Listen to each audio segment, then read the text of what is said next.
अस्सलाम वालेकुम एवरीवन। इस वीडियो में हम देखेंगे कि PM2 क्या है और आप इसको किस तरीके से यूज करते हैं। बेसिकली PM2 का मतलब है प्रोसेस मैनेजर 2। तो प्रोसेस मैनेजर का काम ये होता है कि अगर आपने अपने कोई भी Node.js के प्रोजेक्ट को रन करना है और उसको परमानेंटली बैकएंड के अंदर चलने देना है, तो उसके लिए आप PM2 को यूज कर सकते हैं। प्रोसेस मैनेजर नाम से ही जाहिर है कि इसको परमानेंटली रन रखेगा। अब आपके सामने यहाँ पे कमांड है, ये मैंने लास्ट वीडियो में ना एक्सप्रेस.js की फाइल बनाई थी, इसको मैंने एक्सप्रेस.js को रन किया था। तो अब मुझे करना ये पड़ रहा है कि यहाँ पे Node.js के नोड लिखना पड़ता है, नोड फिर आगे फाइल का नाम देना पड़ता है, तो फिर ये रन हो जाता है। तो अब मैं चाहता हूं कि मेरी ये वाली फाइल बैकएंड के अंदर रन होती रहे, बैकएंड यानी कि सर्वर के ऊपर रन होती रहे, और ये वाली मेरी एपीआईज हमेशा इसके ऊपर रन होंगी, यानी कि चलती रहेंगी इस पे। तो इसके लिए हम यूज करते हैं PM2। तो PM2 को यूज करने का तरीका ये है, पहले आपने ना इसको इंस्टॉल करना है। तो इसको इंस्टॉल करने के लिए आपके पास पहले Node.js आपके सिस्टम के अंदर इंस्टॉल होना चाहिए। अब मैं क्योंकि विंडोज पे हूं लेकिन मैं लिनक्स सिस्टम के अंदर हूं, इस टाइम WSL के थ्रू इंस्टॉल होता है। ठीक है, यहाँ पे मैं लिखता हूँ PM2, एंटर करता हूँ। अगर कुछ आपके सामने शो हो जाए इस तरीके का, समझ लें कि आपका PM2 इंस्टॉल हुआ हुआ है। अगर इंस्टॉल नहीं हुआ हुआ, यहाँ पे आपने लिखना है npm install PM2-g। ये आपने लाजमी -g लाजमी देना है। -g का मतलब है कि ये आपके ओवरऑल पूरे सिस्टम में इंस्टॉल होगा। अब अक्सर लोग क्या कर रहे होंगे, रूट के बगैर इसको इंस्टॉल करेंगे लिनक्स के अंदर, तो यहाँ पे आपने देना होगा sudo। ये आपने याद रखना। अगर दूसरे तरीके से कोई एरर दे रहा है तो sudo npm install PM2-g दे दें। मुझे भी ये sudo के साथ ही करना पड़ा था। ठीक है, तो ये इंस्टॉल हो जाएगा। इसके बाद आपने वेरीफाई करना PM2 लिख के, तो ये आपके सामने शो हो जाएगा। अब मैंने ये करना है कि यही एक्सप्रेस.js मैंने रन करना है। तो इसको रन करने का सिंपल तरीका ये है, आपने क्या करना है, या तो आप इस फोल्डर के अंदर चले जाएं JS के अंदर। मैं अभी से बाहर हूं तो मैं यही कर लेता हूं कि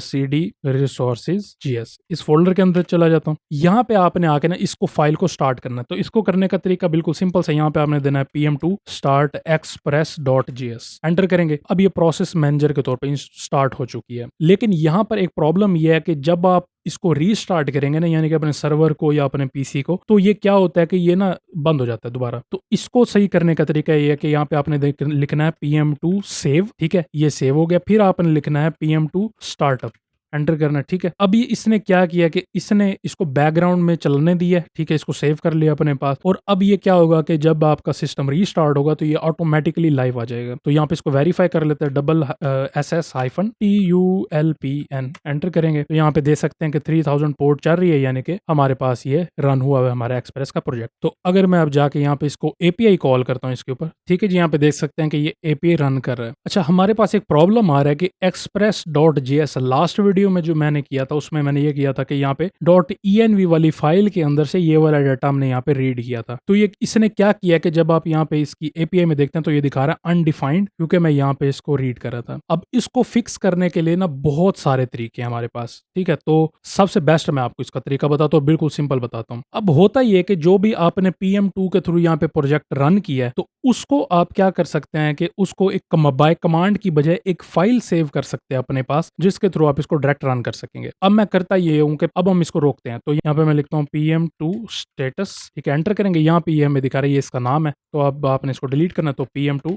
डिलीट एक्सप्रेस। ठीक है, एंटर करेंगे। अब ये डिलीट हो गया। PM2 सेव कर लेंगे इसको ताकि ये दोबारा हमारे पास ना चले। ठीक है, यहाँ पे फोर्स भी आप चाहें तो इसको कर सकते हैं। ठीक है, इस तरीके से ये आ गया। अब अगर मैं इसको दोबारा टेस्ट करता हूँ तो यहाँ पे ये फेल हो जाएगा। क्यों? क्योंकि हमारे पास यहाँ पे एक्सप्रेस बंद हो चुका है। PM2 स्टेटस के थ्रू दोबारा चेक कर लेते हैं। ठीक है, हमारे पास कोई भी यहाँ पे रन नहीं हो रहा प्रोजेक्ट। अब आपने क्या करना है, आपने करना ये है कि आपने ना अपने लारावेल के प्रोजेक्ट में जहां पर ये सेव है, वैसे होगा ये कि अगर आपकी .env वाली फाइल एक्सप्रेस के साथ है तब ये बिल्कुल ठीक काम करेगा, तब आपको ये करने की जरूरत नहीं जो भी मैं बता रहा हूँ। ठीक है, तब आप उसको डायरेक्ट यूज कर सकते हैं। लेकिन अब हमारे पास अब प्रॉब्लम है कि हमारा एक्सप्रेस के अंदर प्रोजेक्ट है। तो आपने करना ये है कि यहाँ पे आके ना आपने एक फाइल क्रिएट करनी है। इसका नाम रखना है आपने ecosystem.config.js। ठीक है, ये इसका नाम रखना है। इसको यहाँ पे पेस्ट कर देंगे। अब आपने इसके अंदर ना कुछ कोड यहाँ पे लिखना है। ये आपके पास है, मॉड्यूल एक्सपोर्ट करना है आपने। एप्स के नाम पे ये हमारी एक्सप्रेस, ये इसका नेम होगा। ये वाला नेम ना यहाँ पे लिखा था जो हमने अभी कॉपी किया था ना यहाँ से नेम से PM2 के अंदर, तो वो आएगा। फिर इसी ये वाली फाइल है, इसके साथ स्क्रिप्ट है। स्क्रिप्ट जो हमारी है वो इसके अंदर यहाँ पे रन होगी, resources/j/ हमारा यहाँ पे आएगा एक्सप्रेस, क्योंकि हमारी फाइल का नाम यहाँ पे express.js है। और CMD यहीं पर ही चलेगा। और ये इसका इन्वायरमेंट जो ये डेवलपमेंट नहीं, आप इसको प्रोडक्शन कर सकते हैं यहाँ पे। अभी फिलहाल डेवलपमेंट में, फिर डेवलपमेंट रखें, जब इसको डिप्लॉय करें तो इसको प्रोडक्शन कर दें। तो अब मैं ये करता हूँ कि यहाँ से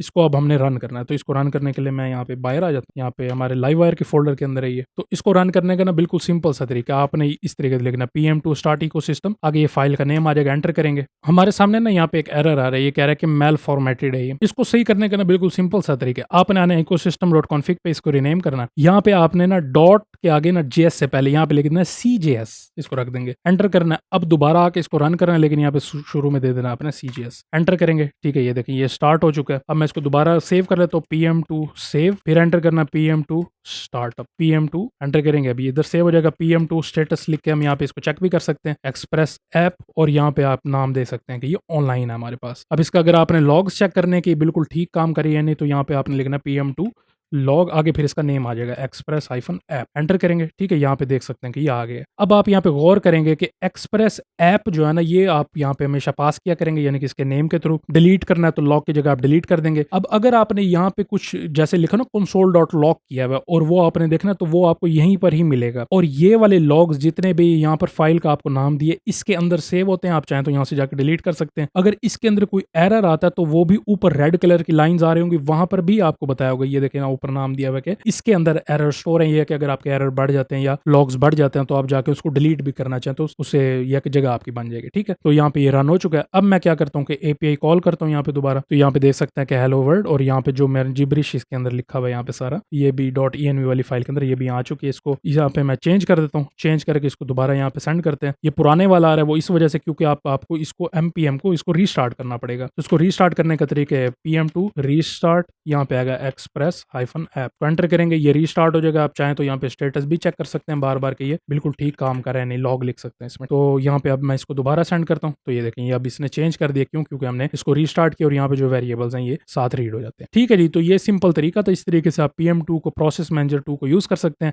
ये कि इसके थ्रू आप चाहें तो नोड जेएस की कोई भी ऐप रन कर सकते हैं, एक्सप्रेस की रन कर सकते हैं, Next.js, Vue.js, और चाहें तो कोई Next.js वगैरह, Next.js वगैरह की भी प्रोजेक्ट इसके अंदर रन कर सकते हैं, स्वेल्ट किट, स्वेल्ट, और भी बहुत सारे जितने भी फ्रेमवर्क हैं वो आप चाहें तो इसके थ्रू रन कर सकेंगे। और इसका एक और यहाँ पे प्रोसेस होता है, उसको कहते हैं क्लस्टरिंग। तो आप क्लस्टर भी कर सकते हैं इसको। क्लस्टर से ये होगा कि ये मल्टीपल ऐप रन होंगी, या कि अगर एक डेड हो जाती है तो दूसरे के ऊपर ये ऑटोमेटिकली आपकी रिक्वेस्ट को रीडायरेक्ट कर दिया करेगा, उसे कि ये सेफ रहेगा। ठीक है, तो ये सिंपल तरीका था। इस तरीके से आप PM2 को यूज करते हैं और अपने प्रोजेक्ट्स को रन करते हैं।